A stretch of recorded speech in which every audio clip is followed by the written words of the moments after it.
नमस्कार, स्वागत है आपका इस चैनल में।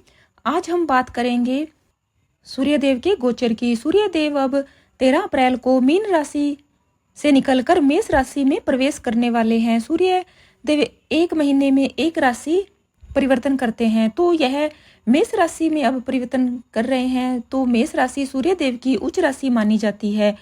तो आज के वीडियो में बात करेंगे कि सूर्यदेव के इस गोचर का सिंह राशि वालों पर क्या प्रभाव पड़ेगा। सूर्यदेव के इस गोचर से उन्हें क्या सबक मिलेगा, क्या लाभ होगा और क्या सावधानियां रखनी चाहिए।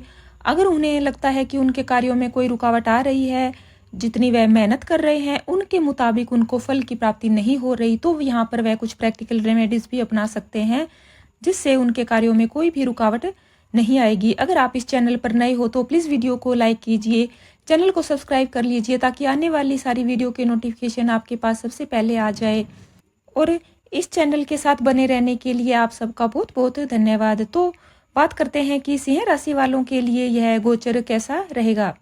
तो सूर्यदेव अब आपके 8th हाउस में थे पहले, अब 8th हाउस से निकलकर आपके भाग्य भाव में आ जाएंगे और वह भी उच्च होकर यहाँ पर बैठेंगे। और यहाँ पर देवगुरु बृहस्पति भी है, देवगुरु बृहस्पति के साथ यह युति बनाएंगे।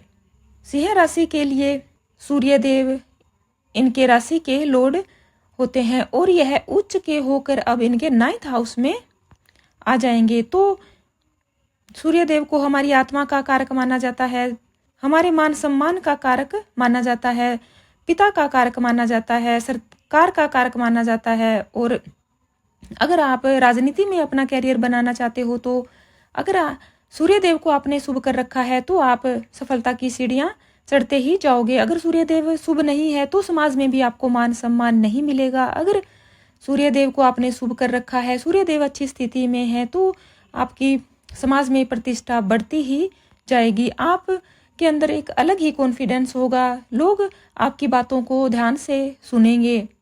अगर सूर्यदेव को आपने मजबूत कर रखा है तो आप भी मजबूत रहोगे, हर कार्य को आप मजबूती से करोगे।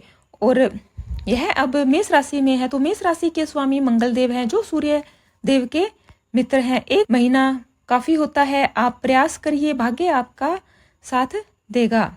यह गोचर आपके लिए बेहद शुभ है, बहुत ही अच्छा यहाँ पर संयोग बन रहा है, आपके लिए बहुत ही अच्छा मौका बन रहा है। बस यह आप पर ही डिपेंड करता है कि आप इस समय का कैसे फायदा उठाते हो। आपकी अब एक अलग ही पहचान बनेगी। आपके राशि का स्वामी बहुत ही अच्छी स्थिति में अब आ गए हैं। 9th हाउस होता है हमारे भाग्य का भाव होता है और देवगुरु बृहस्पति यहाँ 1 मई तक रहेंगे, फिर यह वृष राशि में चले जाएंगे। यानी आपके राशि का स्वामी, केंद्र भाव का स्वामी त्रिकोण में आ रहा है, तो यहाँ पर बहुत ही सुनहरा अवसर बन रहा है। जो भी आपने पहले प्लानिंगें बना रखी है उन पर अब समय आ गया है कि अब आप पूरे आत्मविश्वास के साथ उन पर कार्य करोगे।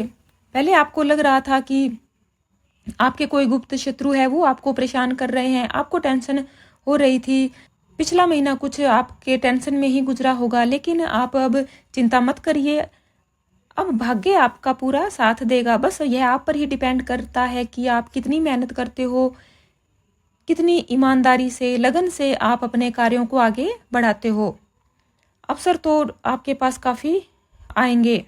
अगर आप जॉब कर रहे हो तो उसमें भी आपकी प्रमोशन हो सकती है, जो भी आप व्यापार कर रहे हो उसमें आप बदलाव कर सकते हो और यह बदलाव अच्छे के लिए ही होगा। कुछ आप नई प्लानिंगें बना रहे हो तो वह भी आपके लिए अच्छी रहेगी।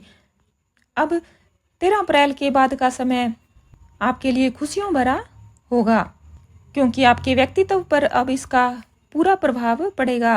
लेकिन यहाँ पर यह शर्त है कि आप अपने कार्य ईमानदारी से करिए, झूठ मत बोलिए। सही मार्ग का अगर आपने चयन कर रखा है तो आपको कामयाब होने से कोई नहीं रोक सकता। आप जहाँ पर काम करते हो वहाँ पर सारे आपकी प्रशंसा करेंगे। आपके वरिष्ठ अधिकारी है या आपके सहकर्मी है जो आपको अनदेखा कर रहे थे, लेकिन अब आप देखना वही लोग आपकी प्रशंसा करेंगे, आपकी बात मानेंगे, आपकी बात में एक स्थायित्व आ जाएगा, आपकी पर्सनैलिटी में एक निखार आएगा। आप देखना कि 13 अप्रैल के बाद खुद में एक बहुत ही अच्छा चेंज आप फील करोगे, क्योंकि आपको लगेगा कि ये वाकई आपका साथ दे रहा है, आपका मन खुश रहेगा तो आप हर कार्य खुशी खुशी करोगे। मन खुश तो फिर तन भी खुश रहेगा।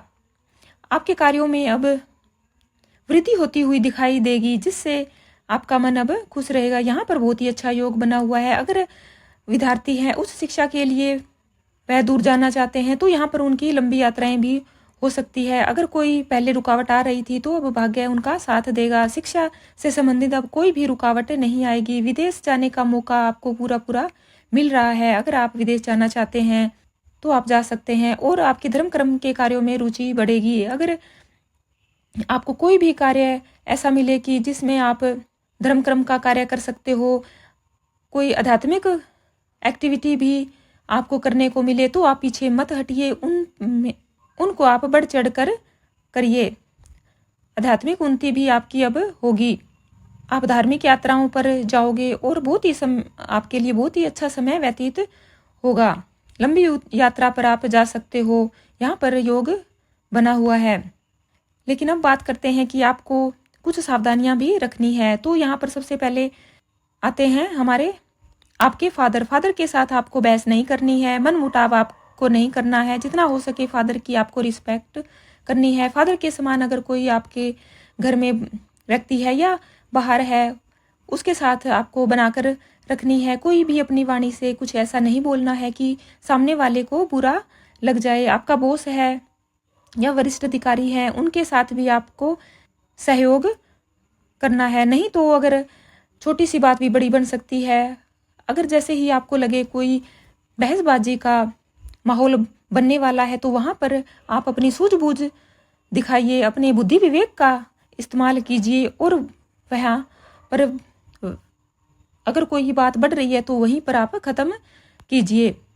सूर्यदेव हमारे पिता का कारक माना जाता है, तो यहाँ पर अब आपका दायरा बढ़ जाएगा। अगर आप वाद विवाद में पड़ते हो तो आपको इसका नुकसान उठाना पड़ सकता है, इसलिए आप वाद विवाद से आपको बचना है। आपके कार्यों में कोई भी रुकावट नहीं आएगी। यहाँ पर थोड़ा आपका ईगो भी बढ़ सकता है, गुस्सा भी बढ़ सकता है, तो इस बात का आपको खुद ही ध्यान रखना है। आपको धैर्य रखना है और सुनी सुनाई बातों पर आपको बिल्कुल भी ध्यान नहीं देना है। और 9th हाउस से सूर्यदेव आपके 3rd हाउस को भी देख रहे हैं, तो 3rd हाउस हमारे छोटे बहन भाई का होता है, पराक्रम का होता है। जो भी ऑनलाइन बिजनेस करते हैं, मार्केटिंग का काम करते हैं, कोई काउंसलिंग आप कर रहे हो या कम्युनिकेशन से जुड़ा हुआ कोई काम कर रहे हो, तो आपके लिए यह समय बहुत ही अच्छा है। आपकी हर इच्छा की पूर्ति अब होने वाली है। छोटे भाई बहन का सपोर्ट आपको मिलेगा। अगर उसके साथ आप यात्राएं करते हो, छोटी छोटी यात्राएं भी आपकी हो सकती है, लेकिन आपको अपनी वाणी पर ध्यान रखना है। वैसे तो अब आपकी वाणी में सुधार आ जाएगा, लेकिन गुस्से के कारण आप कुछ ऐसा बोल सकते हो कि आपके सामने वाले को बुरा लग सकता है। इसलिए इस बात का तो आपको ही ध्यान रखना है, क्योंकि योग तो यहाँ पर बहुत ज़्यादा अच्छे बने हुए हैं। यह सिर्फ आप पर ही डिपेंड करता है कि आप इस योग का कैसे फ़ायदा उठा रहे हो। शेयर मार्केट में भी अगर आप जुड़े हुए हो, सरकारी कामों से आप जुड़े हुए हो, राजनीति क्षेत्र में आप जुड़े हुए हो, तो यह समय काफ़ी अच्छा है। अगर आप किसी गवर्नमेंट जॉब की तलाश में हो तो यह समय आपके लिए उत्तम है, क्योंकि सूर्यदेव अब उच्च के हो गए हैं और सूर्यदेव ही आपके राशि के स्वामी हैं। तो आपको कोई बड़ी जॉब मिल सकती है, पदोन्नति हो सकती है, समाज में कोई बड़ा पद आपको मिल सकता है। अगर आपको लगता है कि आपको आपके मन मुताबिक सफलता नहीं मिल रही है, आप मेहनत तो कर रहे हैं, ईमानदारी से कार्य कर रहे हैं, तो आप यहाँ पर कुछ प्रैक्टिकल रेमेडीज़ भी कर सकते हैं। जैसे कि सूर्यदेव की आप आराधना कीजिए, सूर्यदेव को जल चढ़ाइए। और सबसे बड़ी प्रैक्टिकल रेमेडी तो यही है कि आपके अंदर लीडरशिप की भावना होनी चाहिए। कॉन्फिडेंस लेवल आपका बिल्कुल भी कम नहीं होना चाहिए। सच्चाई का दामन आपको नहीं छोड़ना है। धर्म कर्म के कार्य आप करते रहिए, शॉर्टकट से आपको बचना है। और जैसे कि एक राजा का स्वभाव होता है कि सबको साथ लेकर चलना और ऐसी रणनीति बनाना कि सब के लिए ही यह अच्छा हो, तो आपको कुछ बड़ा सोचना है। छोटी छोटी बातों पर आपको परेशान नहीं होना है। अगर छोटा मोटा नुकसान हो भी जाता है तो राजा को कोई फर्क नहीं पड़ता। तो इसलिए आपको वैसा ही अपना एटीट्यूड रखना है और आपके कार्यों में अनुशासन होना चाहिए। हर कार्य आप अगर डिसिप्लिन से करते हैं तो आपके कार्यों में कोई भी रुकावट नहीं आएगी। आपको कामयाब होने से कोई भी नहीं रोक सकता। अगर आप बड़े बुजुर्गों का आदर करते हैं, उनकी सेवा करते हैं, फादर की सेवा करते हैं, उनका कहना मानते हैं, उनके साथ आपके रिलेशन अच्छे हैं, तो हो ही नहीं सकता कि आपके कार्यों में रुकावट आए। आप सफलता की सीढ़ियाँ चढ़ते ही रहोगे।